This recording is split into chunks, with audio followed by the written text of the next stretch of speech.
Hello, everybody, and welcome back to RHAP's coverage of The Amazing Race 37. My name is Mike Bloom, and if you haven't subscribed yet, Jessica Liese, I'm telling everyone, get over here! I was honestly always a Johnny Cage person myself, so. There we go. How do you think Johnny Cage would do in the ball game that the roadblock was? Oh, I mean, he'd be amazing. He could do like those split kicks. All right. Well, before anyone thinks I just ADR'd myself into all this, no, my mouth is here. It's me, just trying to don my best ninja getup, Jess. As we saw a bunch of people try to do so in the trip to Kyoto, we get to make a lot of these people's Japanese dreams come true, but it turned into a nightmare for a good amount of them, including the latest team eliminated, Courtney and Jasmine. Here's the thing, Jess. You think you get all the first leg jitters out, right? And you're like, okay, second leg, we're doing better, right? We're finally getting our momentum, but all it takes is one bad day on the Amazing Race. And unfortunately, it was quite a bad day for Courtney and Jasmine across the board. Yeah, and I think when you have a group of 14 teams and you have no non-elimination legs and you have Phil throwing stuff at the wall like spaghetti to see if it sticks, you really don't have room to screw up.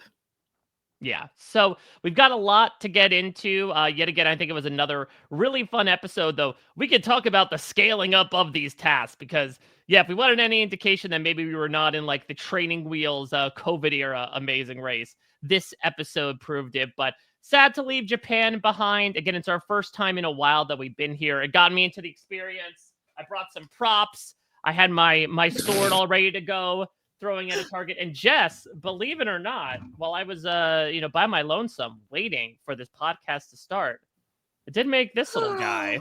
That's impressive. Thank you. I'm naming him Niles because it is a crane. I mean, to be fair, I did follow a guy that only took me about 10 minutes, but first off, I was able to follow a step-by-step verbal guide as opposed to just watching these prodigious children fold it time after time. And also, I was working on just a little slip of paper rather than, a basic tablecloth that you had to fold up in the right places. Yeah, this reminded me. Did you ever see the Mythbusters episode? Yes, I was about to mention this. Oh my God. Where they were trying to figure out if you could ever fold a piece of paper more than 8 times. Yes. And they had that piece of paper that took up the entire airplane hangar. Oh my God. If I could tell you, Jess, that was what I immediately thought of when I saw the giant pieces of paper. Me. When they had the forklift and they were trying to move it across the football field. Yep. That was... Well, we'll get into which teams folded quite literally under the pressure as we travel from Osaka to Kyoto via bullet train. And we get, again, our bare bones structure of the Amazing Race in the US version is usually now like detour, roadblock, pit stop, pretty much, with maybe a couple places to stop in between.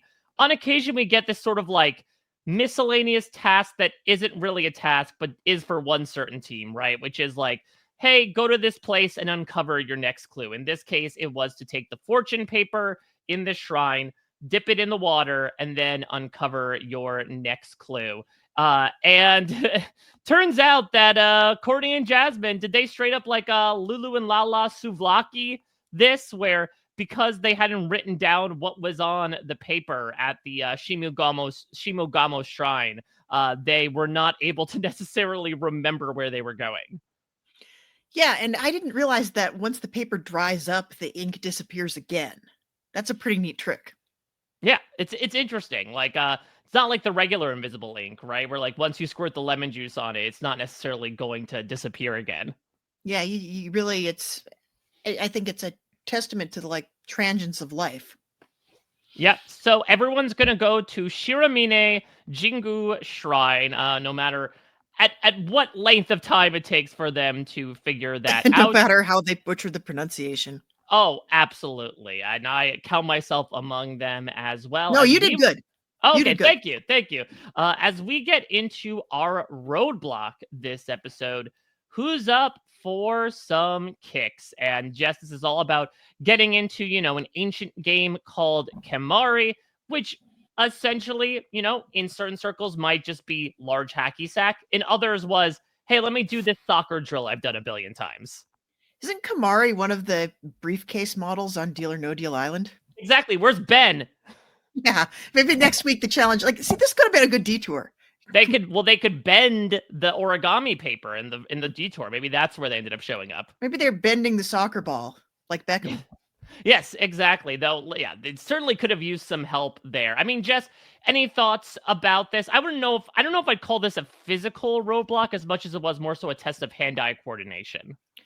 Yeah, it was a pretty standard task, I think, made more interesting by the outfits. But I do want to talk about the game design here, because the game design here makes me very excited, because they've done something here that I think we've talked about many, many times on this podcast. And it's like, oh, is somebody finally listening to me? Or did we finally try every bad idea until we just arrived at the objectively good idea that we were going to reach no matter what? Yes. So said idea, to remind people, is that so the big surprise this leg was that the Express Pass was offered. It was only one Express Pass. And we talked about this a little bit last week, right? That one of the ways they distributed Express Passes in the past was sometimes you have to kind of go out of your way, take the beaten path or the not so beaten path, the road less traveled, if you will, to get, the Express Pass at the end. Sometimes it's, hey, go do this task at the same time as these other teams are doing the other task and surging ahead. This time, though, Jess, this is a bit of like a co-opt of one of the speed bumps that they used back in the day as well on The Amazing Race. Yeah, I was at 28. I think it was 28 where that happened. It was the social media season. Yeah, 28. So, yeah, it's just proof you don't have to be complicated about it. You don't have to put in a whole bunch of extra stuff. You don't have to set up an entire ass task that may or may not get taken. Looking at you early seasons with the fast forward, you're basically just going to say, this task that you already have to do, just do a slightly harder version of that task, and then you can achieve the thing. That works well for speed bumps. This works well for express passes. And it used to be a thing on some of the international seasons of Amazing Race. They had a thing called a handicap. And Amazing Race Norway did this for sure, where it was kind of like a U-turn, except you could just like pick one team and say, I'm going to make your life a little bit harder. So everybody else has to make 50 of these things. You have to make 75. And I think it doesn't require you to reinvent the wheel. And that's what makes me so happy about it.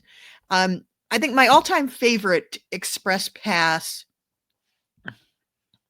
distribution mechanism would have been the beginning of season 25, when they had to look for certain clues along the way at places they were already going. But I think it's the same thing. It's, you're already doing this thing. We're going to make it just that much harder. And if you can do the thing that's that much harder, then you'll be rewarded. That beats the hell out of randomly sticking one in an envelope.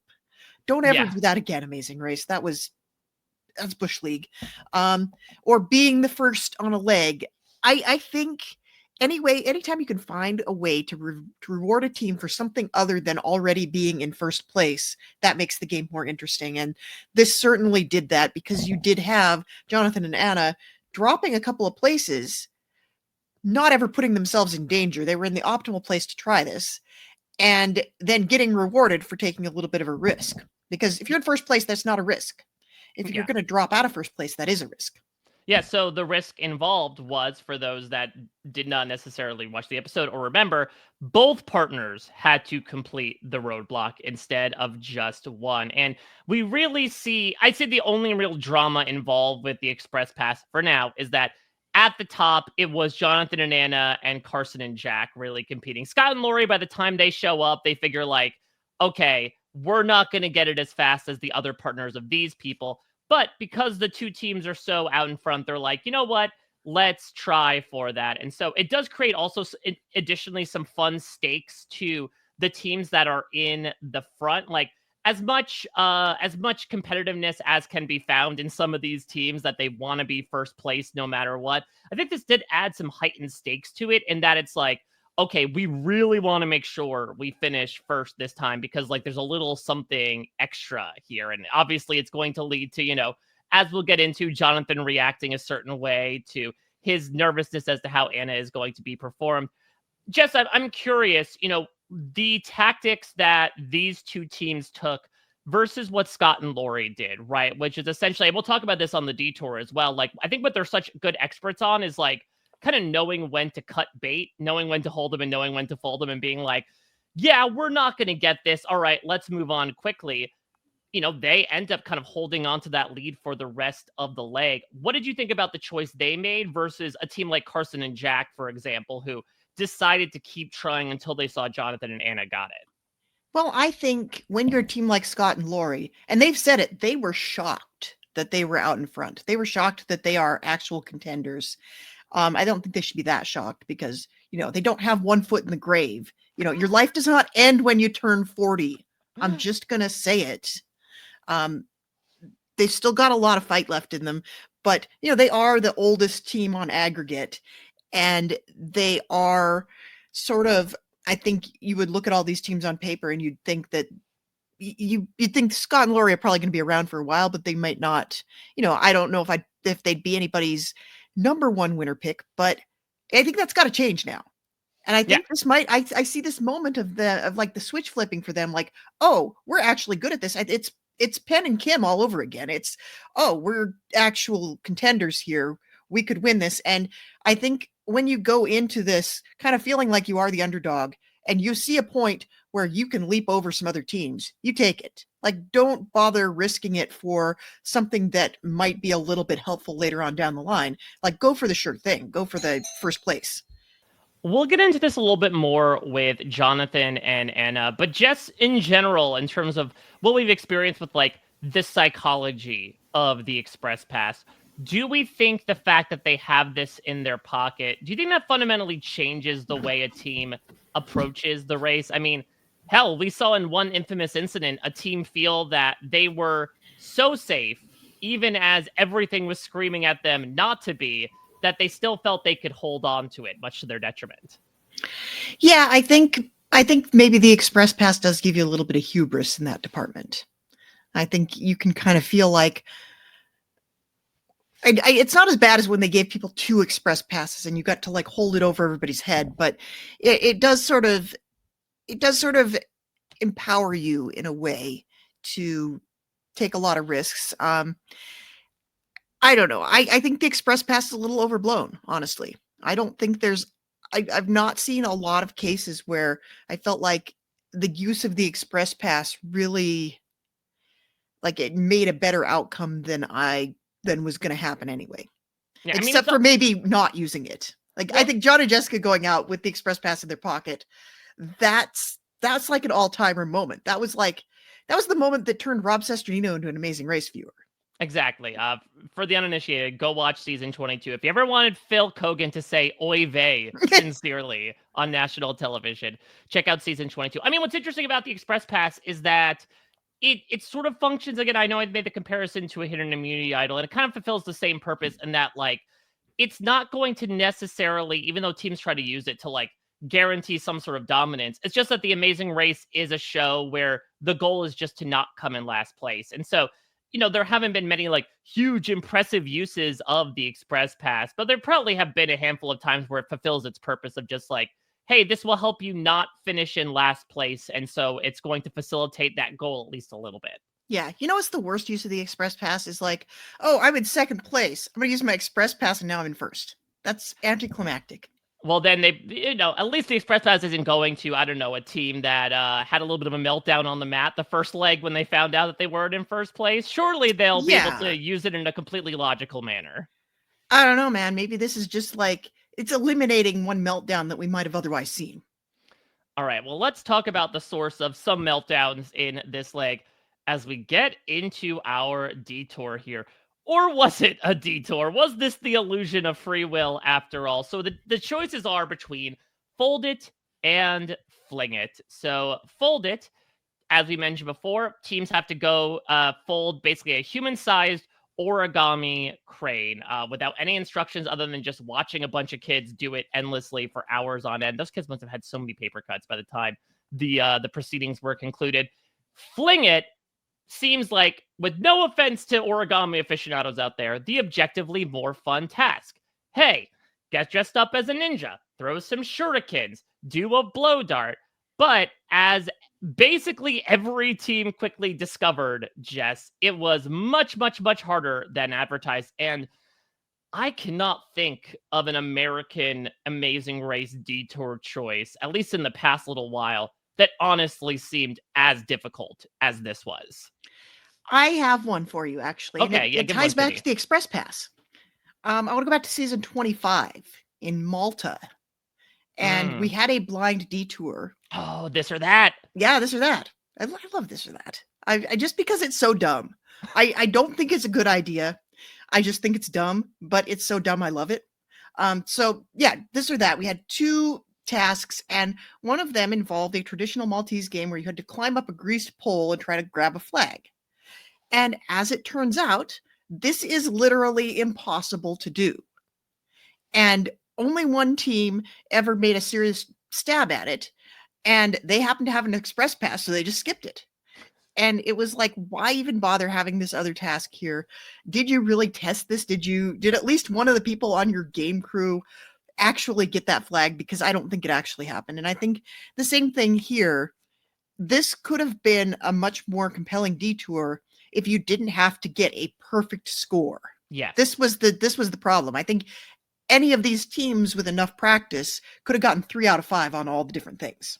Yeah, even if it was just like, hey, still limit it to 3, 3, and 3, but you only need to score 1 on each. Right. I feel like that's totally fine scaling because I feel like the scaling enough existed with these freaking spiked nails, whatever you want to call them, like, the dart, the predecessor to the darts that they were throwing at that target. That always seemed to be the quite literal sticking point with a lot of these teams, that I don't feel like you needed to necessarily then increase the difficulty on top of that by saying, oh, and you can't miss one shot with any of them. That's putting a hat on top of a ninja hood. Yeah. I mean, maybe somebody on the game design team just turned out to be like unknowingly prodigious at throwing those little spikes, and they're like boom boom boom, like oh wow, Steve got it, so I guess it's easy. We better make sure they have to get it perfect.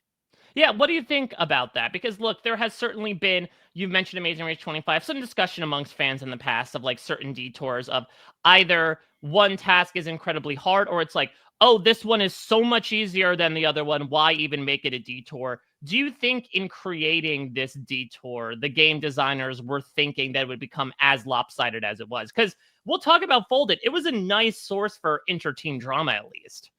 Yeah, sometimes I've seen tasks where it's very clear they want you to do one of them and they don't really give a crap whether you do the other one. And this could have been one of those situations if it hadn't been such a fun idea.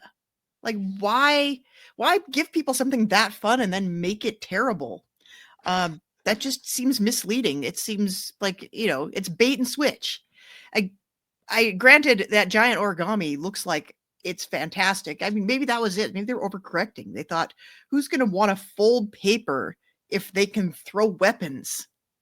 And then they realized, well, then let's make it really, really hard so that everybody winds up folding paper because it will make them all angry with each other and it's very good television.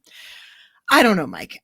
I think up to this point, the detours have been pretty well balanced. We've seen, some of them, more teams have tried them, but we see them both get tried and we see them both get mastered and we know they're possible. I don't know that the other half of this one was possible. I think everybody would have brought up the cranes at some point, and at that point, just call it route info. You don't have to have it be a detour if there's not a real choice. It's like you said, free will is an illusion. We're all just floating accidental like on the breeze. Yeah, I mean, in this case, paper does beat shuriken, I suppose, but at least it does provide in this folded task. As I agree, I was pretty miffed about, and I'm sure these racers were even more so than we were about. Like, I got to dress up and be a ninja, and we see it with like Alyssa and Josiah as well. A bit of cost sunk fallacy of like, I'm gonna stick with this 35 times only to make the inevitable choice and switch. But I do think that for what it's worth, whether it's a detour, route info, whatever, I think Folded is the perfect task to have in these early stages of an Amazing Race season, because the show in general is serving as this test of your partnership, no matter what relationship it might embody. And I mean, this is almost the equivalent of, yes, we have had tasks quite literally putting together IKEA furniture, but like this is almost the Japanese equivalent of that, in that it was such a communal effort because of the size of the paper to have to make these folds together. And as a result, communication is really going to brim to the forefront. And we saw some teams really crack as a result of that. Yeah, I mean, the fact that it was a task that you could not complete by yourself. You could not have one team member do all the folding because the paper was just too big. Physically, you could not do that. And it required you to have to work together. And it's not something anybody would ever have practiced doing. So that made it fun too. Yeah, I mean, what did Han say? That like she did practice doing it, but that was when she was a cool kid rather than an uncool adult. Yeah, I mean, I felt that comment in my soul. And also, she's like 21 years old, I think, at the time she's saying this. I think that's something I would have said when I was 21 as well. Something I thought was really interesting about the detour, they had the signs, and this is one of those things, and I'm sure we will talk about this in a minute, but when you make the decision to switch detours, on some legs of the race, your detour options are like a mile apart, and you have to get in a cab and go to them. But if you're in one of these like enclosed spaces where the one detour is over here and the other detour is over here, you have no downside to like trying one and then switching if it's not good. And on the detour sign, fold it and fling it was not what the Japanese characters said. Oh, really? What did it say? Ninja and origami. They're like, we don't care about your American cute vernacular. We're going with the literal definition. I mean, here. They'd probably have to put it in katakana and it would have looked weird, but yeah. So it's like everybody was just calling it ninja and origami, so you might as well, like, okay, we're trying to be cute. And you and I, we love a cute detour name, but I just thought it was hilarious that Japan was not having it. First of all, I'll correct myself that Han is 26. Holden's the okay. Well, I would have said that when I was 26 too. Oh, I totally agree. Let's get into the choice to switch, Jess, because this is one of the most variable decisions that you can make as a team on The Amazing Race. It's very few opportunities you get to say, hey, we're not going to do this anymore. Let's do this other one. And I feel like, I don't want to put words in your mouth, but I feel like there's no hard and fast way to approach this, because sometimes we do see that when teams try again and again and again, eventually they are able to get it. And I think certainly when you are standing at that testing zone for the ninja stuff, you're like, okay, well, if I get this in a few tries, I don't want to start all over again and do the origami. At the same time, you do have a team like Scott and Lori, who I think made the tactically correct decision by almost immediately assessing once they got to that area, yeah, this is not going to work for us. Let's immediately swap. So again, it's tough to generalize this stuff, but do you have like a hard and fast method as to how to approach the idea of switching, especially nowadays when these tasks are usually right around the corner from each other? Well, they're doing that slot machine thing where you're getting like just a little bit of dopamine every time you do a try, and you think that means you're very close to hitting the jackpot on every one. And that, I think, was the problem with this ninja task, was that everybody thought they were getting closer and closer to it when they really were kind of beating their heads against a brick wall at a certain point. But I think when you have this detour and they're both at the same site and you can like see one detour from the other one, like cut bait as soon as possible. Like if you try it and it's like you don't immediately see improvement, like if your second shot at it is not 50% better than your first one, like if you're starting from zero and you suck the first time, fine. Do it a second time. If you still suck that much, then go do the other one, or at least go try the other one, because there's no downside at that point to doing a dandrew. Like if you go to the other one, it's worse. Just come right back to the first one. Yeah, absolutely true. And also, the idea of switching as well is that you're also kind of playing with the psychology of the teams behind you too, of like, I mean, we talk about this a little bit when, like Han and Holden get to the origami task, which is like, yeah, we're sucking right now, but at least there's a few teams behind us, which definitely helps us kind of motivate ourselves along, as to always the pressurized feeling of we're the only team at this task. We don't have any idea how the others are doing. And so either we could be doing really well or not at all, but we don't know how relative we are to everybody else. Yeah, it's almost, I think that's another consideration. If you know everybody else is at the other task, you at least know where you stand. So when it comes to the origami, I will say, again, maybe the judges were understandably there for a long time. I thought having to make this stand up was sort of a prerequisite of it. Some of these teams were getting away with these 2D cranes just taking a nap on the ground. Yeah, you got to be able to spread the wings. Though Like, at that point, the paper, because I don't know if they were given any extra paper. And we've seen mm, this in the past with some amazing race tasks in particular, that like once you expend your supply, you're done. And that paper must have been massacred by some teams by the end of it, that they're just like, yeah, you know what? You got the basic folds. It doesn't need to stand. Just get out of here.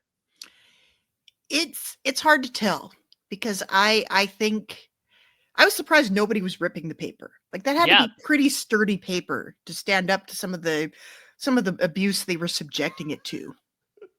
Yeah. I mean, and origami paper is by its nature like very thin. So I totally agree. Not to mention like the paper cuts they would have gotten. They might have gotten medevaced if one team really had a big tussle with their paper. You could murder somebody with a paper cut if you had a piece of paper like that. They would have been more likely to have gotten significantly injured on the origami task than the ninja weapon task. How wild is that? Can you imagine? Like we don't have very many amazing race medevacs. But imagine going home and having to tell your family, I had to take a leave of absence from my job to pursue my dream of going on the amazing race, and I got evacuated from the game after I got a paper cut. But to be fair, the paper cut is the entire length of my body. It was a large piece I of did paper. lose a limb, but it was a paper cut. The blood transfusion's working great, by the way. Yep, they said I'll heal completely, although it's not going to grow back. All right, well, let's get into some of these teams, one of which had to fly away like a paper crane. And we've talked about them a lot, but let's continue to do so as Scott and Lori continued their ascent through this season. Again, had the very impressive jump up last episode, going from the second flight into Japan all the way up to second place. And here they go, netting their first place victory. And I've said it before, but I just got to give them a lot of kudos for, I wouldn't even say it's a lack of patience as much as it is kind of like a sense of reality, where they look around, they get a sense of, okay, Anna and I think it was Jack are competing in this. Lori acknowledged it's going to take me a really long time to do this. And if I do, I'm going to be way behind these two because they practice more than we are. So we're just going to say screw the express pass and get out front. And then, as I mentioned before, they were the first team to swap detours. And it's always a little shaky when the first team does it, right? Because you're like, oh, this could be a waste of time. But they immediately say once they start folding, like, oh, this is so much better. And it corresponds to a first place finish. And to your point, Jess, I mean, not to say the Amazing Race is always a young man's game, but I don't know how many people would have expected, married parents in their 40s, from Utah who have 8 children being one of 3 teams to take away a first place victory and having one of the highest average finishes for a team. Look, 40's not dead. That's all I can say. It's it's the new 30. But I think another underreported skill here, I think they have such good instincts because they've been watching this show since the beginning. They are, for a while there, it was like being a super fan didn't mean anything. And in fact, in some cases, if the show was highlighting what a super fan you were, that usually meant that you were not destined to do very well, because it was like that was your only story. But I think with Scott and Lori, they've proven themselves as like pretty savvy about this show. And I think having seen, hundreds of hours of the show enables them to look at a situation and say, this is what the correct decision is. And I think they have that natural gaming impulse, but I think they know what they're doing, and it shows. All right, let's get into the team that only ends up finishing mere minutes behind them. Yet another impressive showing from arguably the team to beat at this point, Carson and Jack. They continue to live out their anime fantasies, though it's safe to say they were rolling at disadvantage with their ranged attacks on the firing range, which caused them to eventually switch. I did think they vocalized Now, they didn't get the Express Pass, but they said something really interesting, Jess, which is to kind of use the Express Pass defensively rather than offensively, where they say, oh, whenever a U-turn comes around, we could use it on a detour, which I think is a really interesting sense of perception, right? That you talk about some other fans of the race. These are guys that clearly anticipate a U-turn coming back and that they would probably be in line to be U-turned if they were eligible, right? It would be no surprise if they were being seen as one of the most competitive, biggest threats to win the race. And so I think it's really interesting that, not to say you can like strategize to get the express pass to do this, but that this is one of the more interesting uses of an express pass, which is to basically nullify the U-turn, that they'll complete one side of the detour, go to the U-turn board. Oh no, you've been U-turned. Oh, great. Well, we'll just use our express pass and essentially counteract that. Yeah, use it like an idle nullifier, except I think we have to come up with the Amazing Race analog for everything that you can use the express pass for, like the U-turn straightener, right? You know, the roadblock eliminator. Like we're just gonna kick it out of the road. I don't know what driver's seat implies. I don't know what it's gonna entail, but if you used your express pass there, you could call it the backseat driver. I like that as well. Like, no, I'm in front. Which, yeah, I guess we'll talk about what the driver's seat entails. Like, if it's putting them on like two different paths to get to a location, or are you just saying, no, express pass, I'm actually going on your path now? Yeah, this is the way, the express pass way. Well, because people might not know, you can use an express pass on any task. Now, again, modern day Amazing Race, you're not doing that much miscellaneous stuff on the route info, but you can technically use it if you want to. Yeah, this is not Amazing Race Canada. It's highly unlikely you're going to have to do something like, oh, I want to use my express pass on putting this piece of paper in the water. I don't think that's not a good use of Hey, Courtney and Jasmine were like maybe 2 seconds away from doing that if they had spent a little bit more time at the shrine. Yeah. I mean, back on Carson and Jack, shout out to Carson for being the kid that used to pick the flowers in the middle of the soccer field. I knew he was one of my people. And also spend a laborious amount of time in the library reading about origami. Hell yeah. Also my people. I mean, quite literally book smarts, and we'll see if it translates to race smarts here. Yeah, I mean, they're also a team that clearly has a lot of affection for the show and a lot of knowledge about it, and I think that's serving them well. And they have a lot of personality. They are funny. Like, anytime they're on camera, one of them is going to say something fun. I totally agree. Let's move on here to Jonathan and Anna, who, again, make a bit of the sacrifice play, right? They're not able to get that first place victory that they always won and got last time, but they were able to net the express pass. Before we get into their team, really interesting, Jess. I don't know, I want to say like Chekhov's, heated environment, but Jonathan expresses that the reason why they want the express pass is because he does not do well in the heat. He feels inevitably there will be a time when they will be, needing to do something in hot temperatures, because I believe this actually filmed over the summer.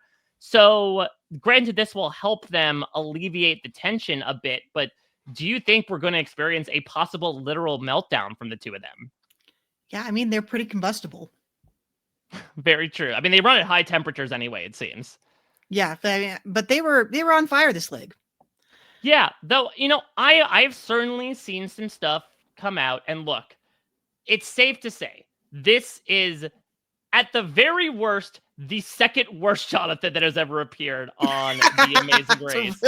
Real race to the bottom there, Mike. Exactly. The bar is in the 10th circle of hell, speaking of heated environments. But I think that, I've seen some people feel a certain way about, in particular, the way that Jonathan was kind of behaving at the roadblock, where, he is somebody who is able to excel at a lot that I think unfortunately kind of holds this double standard sometimes of like, if you are not getting it as quick as I want you to get it, that will get me frustrated. And it's tough because he even vocalizes like, yeah, I didn't think that Anna would do this. Like, I wouldn't have had her do the roadblock if it wasn't for a chance at an express pass. And she does succeed, perhaps, despite those limitations. But I will admit, it was a little tough to watch him kind of stewing on the sidelines as she ends up kind of performing as predictably as he thought she would.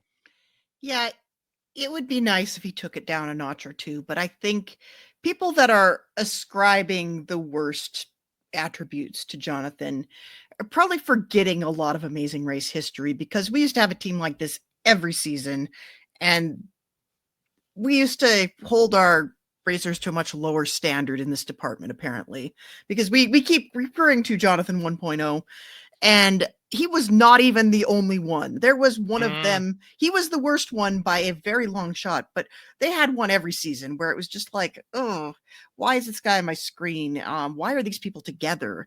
And I don't feel why are these people together with these two. Like, I think they have a great bond.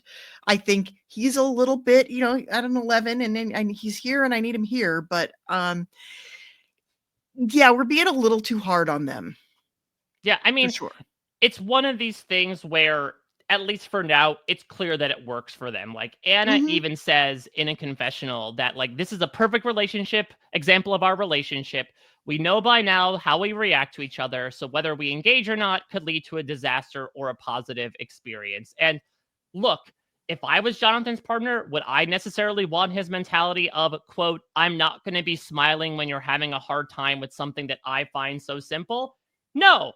That sounds low-key aggravating. That's a terrible thing to say. Yeah, hey, you're not going to support me on the sidelines because you're pissed that I'm not doing it as fast as you.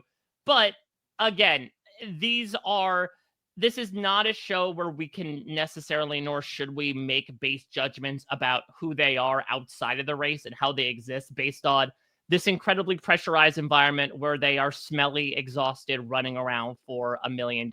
And for what it's worth, Anna expresses that, like, she knows this is how they end up cooperating in these competitive environments. And she knows at that point just not to engage. So as tough as it is for us to watch, it seems less tough for her to experience in the moment. Yeah, you have to know how to talk to your partner and you have to know how to receive what they're saying to you. It's like, so I see a personal trainer a few times a week, and it's not really personal trainer so much. It's like he'll have 2 or 3 clients and he tells them what to do and they go do it. And he talks to each one of us very differently because some people are motivated by him yelling at them to keep going. And me, I don't respond well to that. So I couldn't have a guy like Jonathan as my partner. I need someone that's like constantly telling me I'm a beast and that I'm doing a great job. But some people, it lights a fire under them to be told, hey, you got to step it up. You got to go harder. You're not doing enough. And I think if Anna knows what works for her and it's clearly it's working for them, they're doing fine so far. Any one of us, somebody follows us around with a camera for a week and shows the worst thing we say on television, we're going to have the internet on our heads. All right. Well, let's get into some more of these teams. One more Jonathan and Anna thing before we go. Oh, please go ahead. Yes. Because we didn't talk about this while they are at the detour, and this is where Scott and Lori, and then the camera pans back, and Scott and Lori are 3 feet away. That was amazing. Yeah, so we'll talk about somebody who definitely has sort of blinders on, right? Is so intensely focused on their own performance that you don't necessarily see the forest for the trees or the Mormons for the trees, as it were. Yes. All right, well, let's move off the podium here and get into our 4th place team. And Jess, look who's kind of like, I don't know if I want to use the term sneaking up, though maybe I do because of the ninja of it all. But Melinda and Erica, now look, they were second to last in the opening leg of their group. But here, last time we had a 5th place finish. Now we had a 4th place finish. And look, they have sort of a low-key dynamic and they're low-key performers. This is the tough thing about editing on The Amazing Race is like, you'll get a lot of airtime if you're the first teams approaching a task. You'll get a lot of airtime if you're in the back of the pack, straggling to survive. Melinda and Erica have been doing pretty well in Japan in the middle of the pack. And here they have another good showing up in 4th place. Yeah, I think they are a surprisingly solid team. And, mother-daughter teams have historically not done well on the race. And so it is especially exciting to see a team that they are both very strong and they're doing well. And part of that is they're working smarter, not harder. They've created an alliance, which I think has helped them out a lot. And I think the biggest thing that you could have done right on this leg, like not in terms of like making a good decision, but like making a good decision in retrospect is, I think, the best thing you could have done on this leg. And you had no way of knowing this was the right thing to do, but just go straight to fold it and don't try the ninja task. That was probably what separated a lot of these teams, like what got them in and out of there faster. And they immediately go fold it, and they are out of there very early as a result. So again, we don't see a lot of them, but I kind of love the little nuggets we get because it seems like I wouldn't say Melinda is like full Debbie Downer, but she clearly is more of the pessimist compared to her daughter, and Erica is having nothing of it. Like, as an example, the thing that starts off this leg is that teams are trying to get on a bullet train into Kyoto. That kind of stratifies things a little bit, though luckily there is some movement afterwards. And so Melinda and Erica are at the train station, and Erica says, "Oh, look, there's Yellow," referring to Courtney and Jasmine. So we're in the right place, looking for the tickets. And Melinda just goes, "They were behind us." And Erica goes, "Mom!" Like, I kind of love the Eeyore-esque aspect of Melinda. That is, and it is also classic Amazing Race in the best way. Yeah. Though again, it's interesting because like on the surface, I don't know if it's the looks, Jess. It reminds me so much of like Tina Wesson and Katie Collins from Survivor, but it feels like almost the opposite dynamic in that Erica, the daughter, is more of like the upstart fiery personality, and Melinda's more of like the low key, oh man, I can't believe this is happening to us. I think that's an astute observation, Mike. I think that's a good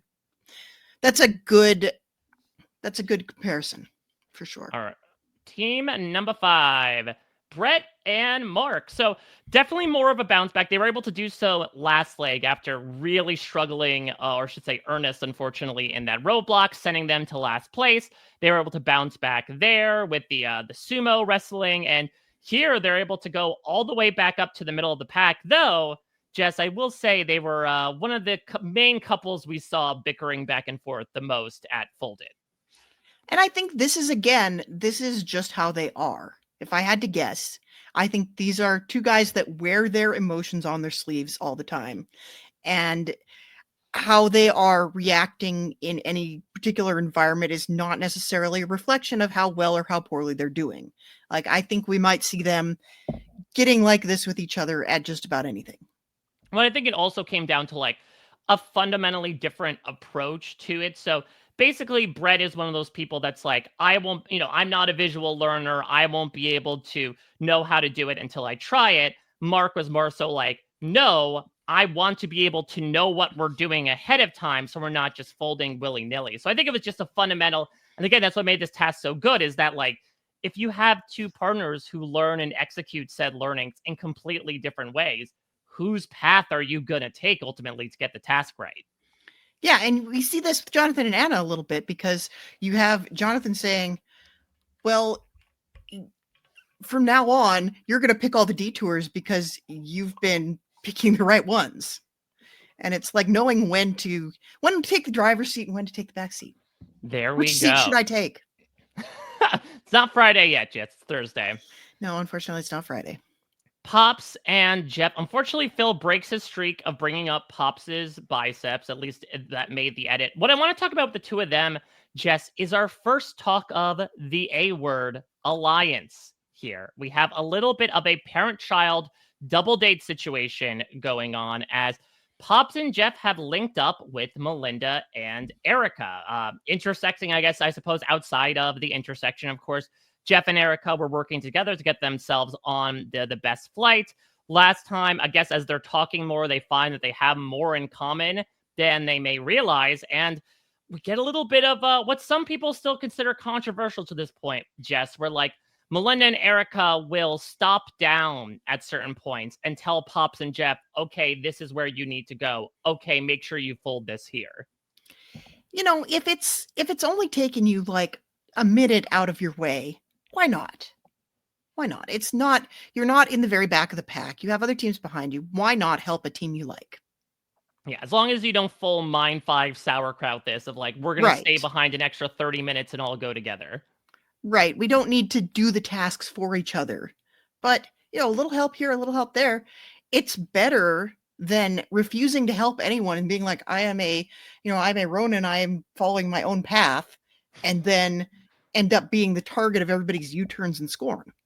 Yeah. Do you think that this is an alliance that will become noticeable, though? Because that could also be something that, unless we double U-turn it, you can't U-turn two teams at once. But I'm wondering if there are not as many concrete alliances out there. Does this draw more attention to them and Melinda and Erica?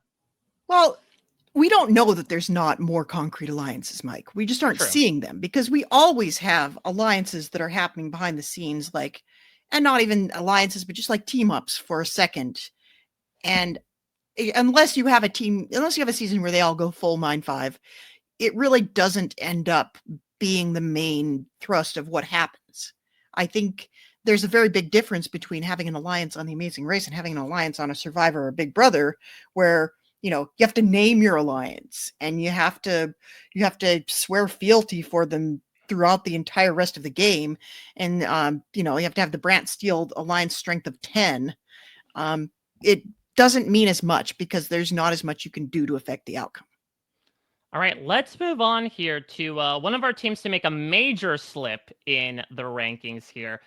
Alyssa and Josiah, who, again, have been trotting along very smoothly in these first two legs, and it's that sunk cost fallacy really showing itself. They try that ninja task 22 times before they finally decide to cut bait. Jess, this was one of these rare times where we get the commercial bump stinger, right? Of, oh my God, I can't believe this is happening. We're not going to be able to do this, slow motion shot. Almost always, not to break the show too much for people, but I would say 90% of the time, when it comes back from commercial, it almost always resolves itself. I think that was Amazing Race firing a shot straight across our bow. Yeah, because this turns out then, no, when they came back after taking a bit of an emotional breather, they still don't get it because the task is impossible. And so they finally decide to switch. And clearly this was a tough moment for Alyssa. It wasn't necessarily that they were far in the back of the pack, but clearly she's a very competitive person and that she probably had it in her head that they were going to get it done. This is the first time that they've really encountered a big piece of obstacle in their way, but they were able to work through it in the moment and eventually made the correct choice to switch. And I wonder, Jess, if this will be a bit of a cautionary tale for them as to when they should listen to their gut a bit more in terms of deciding on these things. Yeah, I think we've seen Josiah kind of driving the team at this point, and he's very laid back and very much he says it, she's at a 10, he's at a 1. And I think he was just content to be there being a ninja all day. And they were great emotional supports for each other. I love the balance of their emotional states, but it's also, you can't really be type B on The Amazing Race and expect to get very far. That being said, this is a Josiah Stan account because I love how excited he is about everything. It makes me so happy. He's like a little kid about everything on The Amazing Race, and that's how you need to approach it. I'm sure you found this in your exit interview today, but Courtney and Jasmine also very much the same way, just excited and genuinely delighted at everything that happens to them.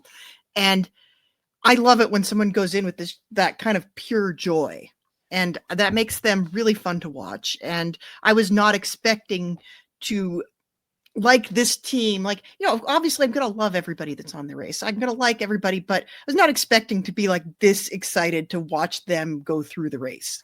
Yeah, I totally agree. And we love that because, yes, The Amazing Race is first and foremost a competition, but baked into the DNA ever since the beginning was this idea of Americans being a school of fish out of water and experiencing these environments that they'd never gotten to before. And so to have Josiah be absolutely gleeful at the idea of encountering a sumo wrestler or getting to be a ninja, as fruitless as the endeavor was, is sort of what this show is all about and what builds some of our fan favorite teams and fan favorite moments. So they have really, it's tough to say happily surprised me, but I think, look, given their background, I was sort of expecting a mid team in many ways, both in placement and in demeanor, and they have really happily surprised me. Yeah, I want to be clear. I didn't ever think I was going to dislike them. No. I don't dislike anybody on The Amazing Race, but I did feel like this was a team that was going to get a little bit lost. Yep. But it's not a team that gets a little bit lost. It's a team that has these little moments that, you might not realize they're happening until you see the pattern. And that's the best kind of Amazing Race thing. And I think it rewards the close watchers.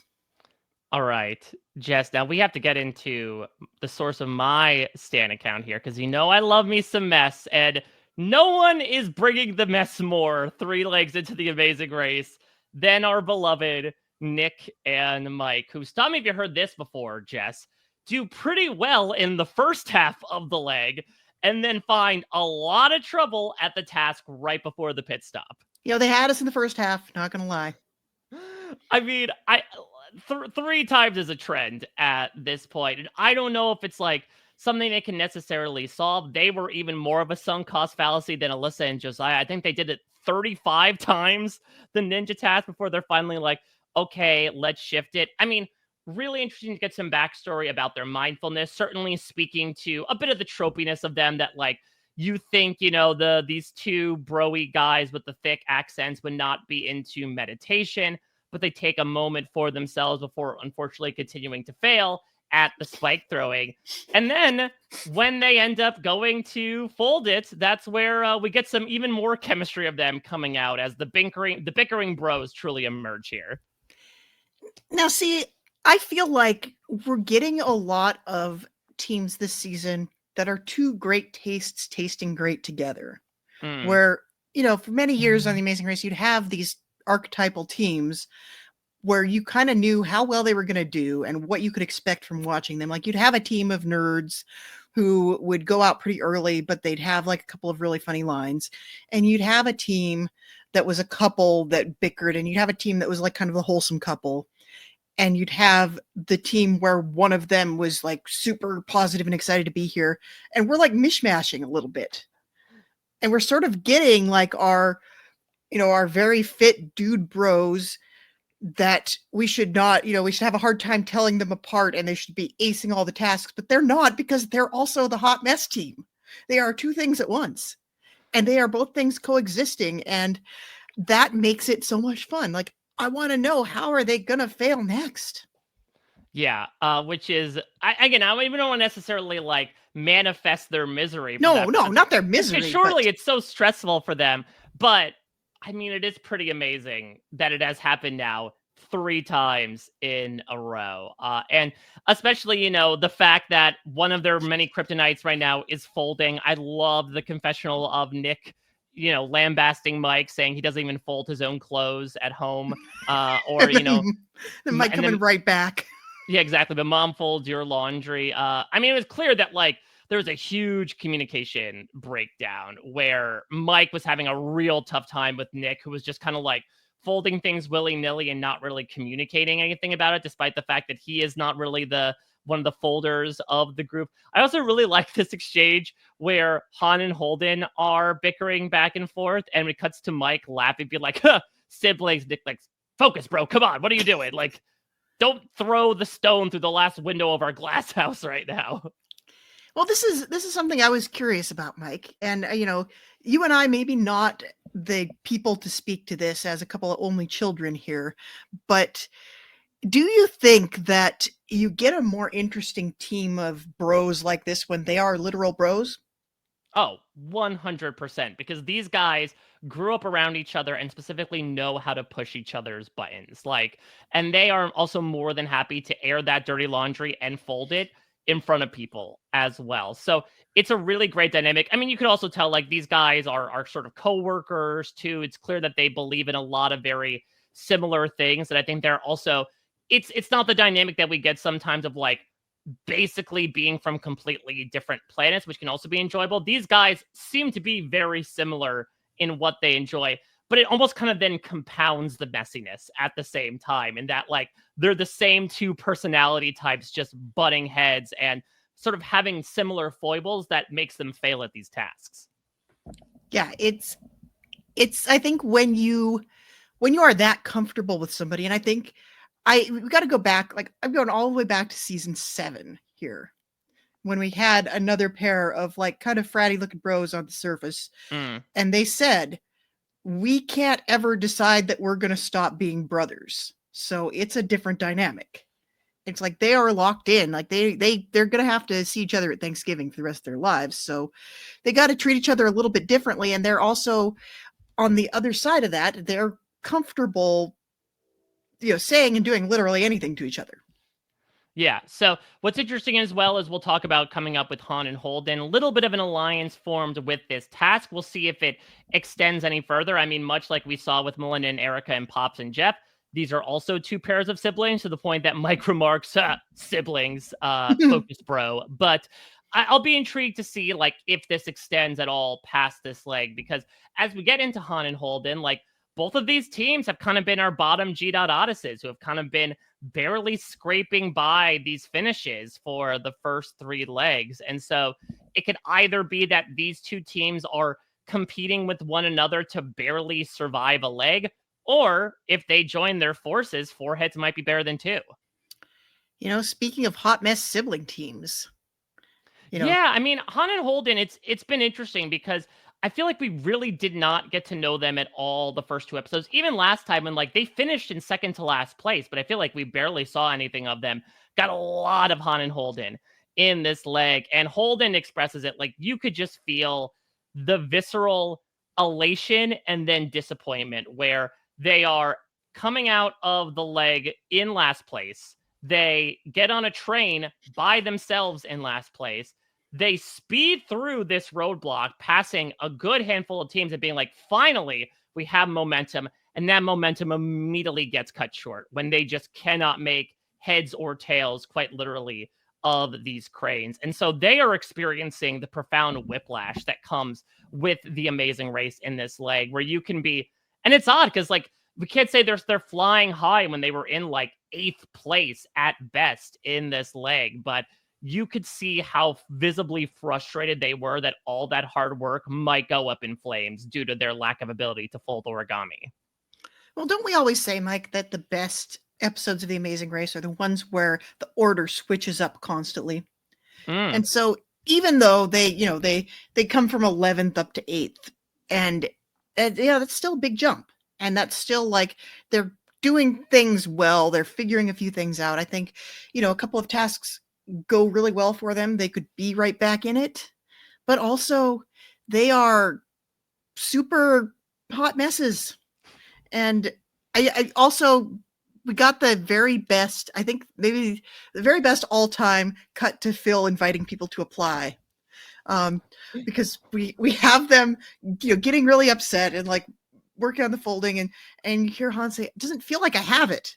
And then you cut to Phil, if you think you have what it takes. It's fantastic. What shade throw towards Holden of like, if you think shady. You could do this better than these jamokes, apply to be on The Amazing Race. So shady and so great. I mean, listen, I've talked to a good number of Survivor contestants. There's a non-zero amount of them that applied out of spite or thinking that they could do better than some of the people they're watching on their screen. So, like, whatever tactic it is to get you in the room with Jesse Tannenbaum, I can't judge. Are you saying Han and Holden are a recruitment tool?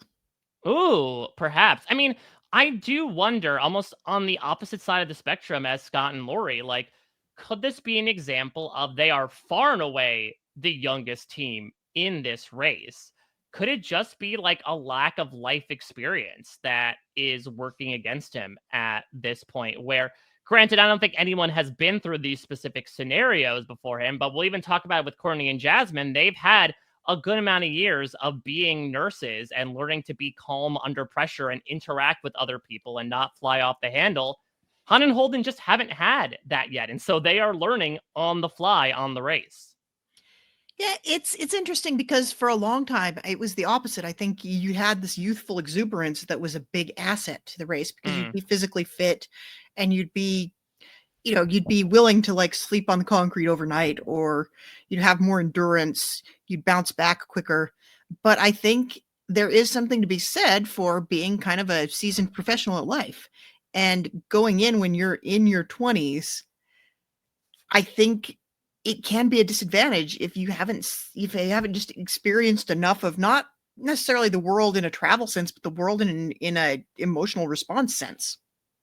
All right. Well, let's get into the team that scraped by, barely surviving elimination here. And yeah, Bernie and Kerrigan, it's odd because the more dramatic episode they had is the one where they end up finishing in 8th place rather than this episode where they finish in second to last, but have a rather nondescript episode by comparison. It seems like just from our perspective, what really did them in was Kerrigan just is not necessarily, that coordinated in terms of the Kamari, and then they stay too long for the umpteen time at the ninja task.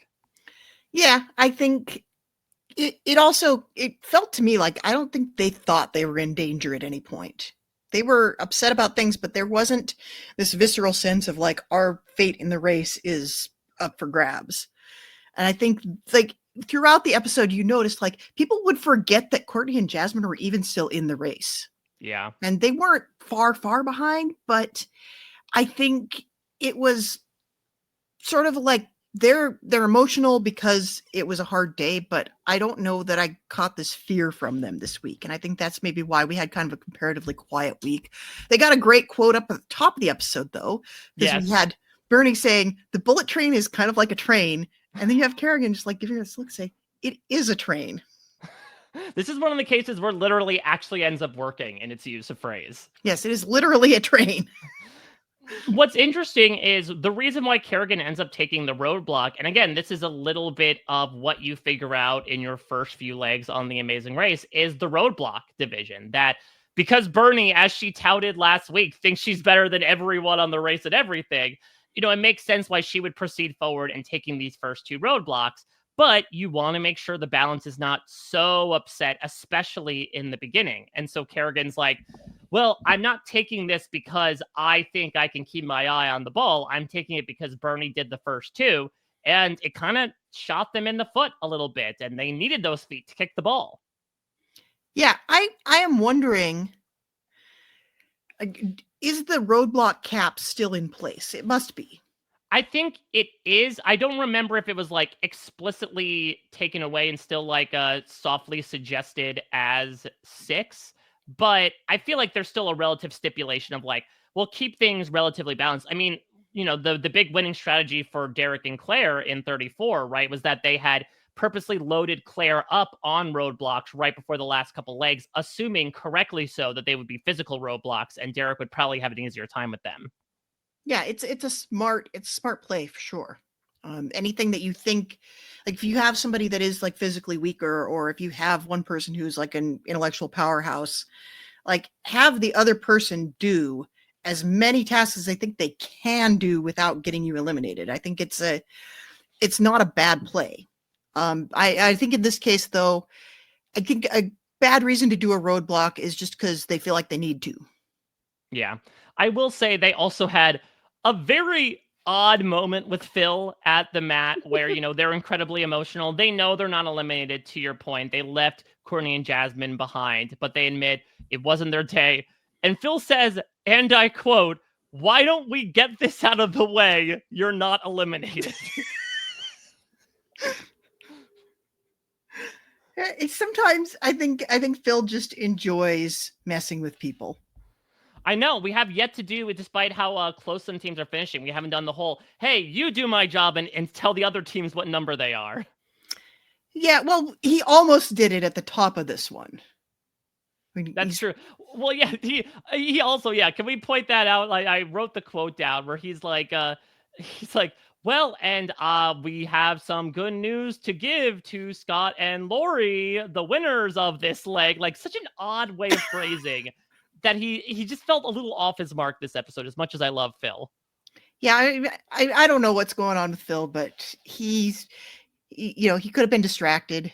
He could have been, he could have eaten some bad sushi. I don't know. Killer fatigue. So Phil said, this is the quote, "We need to know who is team number 1 on this leg of the race. It could be Scott and Lori. It is." Well, I don't know. There's also, okay, we can like write some fan fiction here. Why would Phil talk like this? What if he doesn't know for sure? Like usually like you the have photo finish. Yeah, like you have a producer in your ear saying, "Hey, this team is team number 1, this team is team number 2." Somebody forgets to tell him, or there's like some rule break that we didn't see that's up in the air. They're trying to decide whether they're going to impose a penalty or not, and they decide, well, we're not going to. We're just going to edit that part out. And Phil's like, "Okay, am I supposed to tell these people they've won or not? Would somebody and they're like, okay, please?" like, Phil, vamp. And he's like, okay, let's see. We need to know who is team number 1 on this leg of the race. And is it Scott and Lori? I'm asking sincerely. It is Scott and Lori. Yeah, I think he was just trying to confirm it. I don't know. To me, maybe it's just the the continual DNA that I have from children's theater. It felt very much like, hey, what do you think, kids? Are Scott and Lori team number one? They Okay, are. okay, Steve from Blue's Clues. Exactly. Listen, Phil would make a great Steve from Blue's Clues in a Oh, he different light. would. So wholesome. He so would. All right, well, let's get to the team that, again, in true Phil bedside manner, was like, you know it, I know it, you're last, and you're out of the race. It is Courtney and Jasmine, who, yeah, as I mentioned before, unfortunately end on a down note after finishing in the middle of the pack. It really just seemed like, as much as Bernie said it wasn't their day, it was an even worse day for Courtney and Jasmine. Between, getting lost, getting to the bullet train and falling behind there, between everything going on with the slip of paper and not writing it down to the point where they were stuck for a brief portion of time, to Courtney quite literally dropping the ball time after time, to their struggles. We thought they were in it back in the hunt when it got to folded, which again speaks to great leg design, but they missed one key fold and it really did them in. I will say, Jess, of course, you got the chance to speak with Courtney and Jasmine. That interview should be up. I did as well. Really great energy from the two of them that maybe we didn't necessarily get to see due to just all the woe-begotten circumstances they experienced in the first and third legs. Yeah. Now, Mike, I don't know who all they talk to on the press circuit. I know they talk to you and me separately. And I know there's like a handful of other outlets that they're going to talk to, but it is always exciting to me because I know I'm one of the last ones of the day that they get to this season. It's always exciting to me when I'm like in there at my time slot and they're not letting me into the Zoom room and they're not letting me into the Zoom room. And it's 5 minutes going by. I'm like, I know I'm in for a good interview if they are 5 minutes late getting on to the next one. Like, I don't even hate that anymore. Yeah, so lots of really great stuff from them. Obviously, Courtney is able to open up about, the incredibly tragic circumstances involving her mother, which, God, must have been quadrupled of like being a frontline worker and then having to get called home in the middle of a pandemic to deal with a completely different medical situation. Like, my heart is absolutely with her. But again, we've talked about this before, including with Ernest and Bridget. Like, for the two of them to be able to push through and still be so wholesome and loving to each other through a lot of the tribulations they experience. I know they weren't U-hauling it at the time that they entered the race, but it does show that they are on the right track in terms of their relationship. Yeah, they are couple goals for sure. I love the way they are with each other. It's really sweet. All right, Jess, next week we are leaving Japan behind, much to the chagrin of Josiah, and we are going to Bali, to Indonesia. And the big to-do is what Phil introduced to the teams at the end of this leg, and you mentioned a couple times, a brand new twist, the driver's seat. What do we know so far about what the driver's seat is? Well, I think the details are kind of sketchy, but it seems like a team that shows up first to some point along the race and or does a thing correctly before the other teams do it will have the opportunity to somehow dictate the fate of the other teams. And there's a few ways I could see this playing out. I could see it being a situation where they get to declare the terms of the task, or it might be we start at the beginning of a detour and they get to decide which teams do which detour, because that could be a lot of fun. I could have fun with that. Oh, that's even like, I mean, what was that called? Like the one way, I think, on Amazing Race Canada, where like you determined what side of a detour a team took. Yeah. That's and I guess if you got to do it for all of the teams, that'd be kind of OP. But I kind of want to see it though, because I think it'd be fun. Yeah, so that's the thing, is that what I'm really intrigued by is that one team has this power to unilaterally decide things. I am hoping personally that there are stages of it where it's like, let's say it's as simple as the path you take to get to the roadblock or the detour. And there is like the straight and narrow, very well-trodden paved path. There's the one that's like a little bumpy, but will get you there in a little while, a little windy. And then there's just like hack your way through the brush of Indonesia to get there. I hope it allows them to kind of stratify things and assign teams to certain ones, because it almost becomes like why some people argue you shouldn't win individual reward challenges in Survivor, because when you make the unilateral decision as to who gets what, it can draw a lot of ire. And it seems like from what we're getting next time, that indeed will be the case. We're not entirely sure who's going to do it or what the stipulations are, but I am a little cautious that it might be a little too much power handed over to one team, and that it could potentially then screw them over down the line. I don't mind if it screws them over, Mike. In fact, I feel like if this is some kind of game advantage that is doled out for already being in front, you know how I feel about those. So if you're the team in front and you have to put this like immense amount of power into play, I think it should come back to bite you. Well, then we might see some teams be like, I'm going to ease up on the brake a little bit. I don't Right. want to be the one to be in the Well, driver's seat. My offspring is currently obsessed with Deal or No Deal Island, and it's a lot of that. Like, I don't want to be the person that decides who's playing the banker, because then I have to answer for that decision. I want to be somewhere in the middle where nobody's going to put me in there, and I don't want to be the person that has the power. I think it's a very fair thing to consider.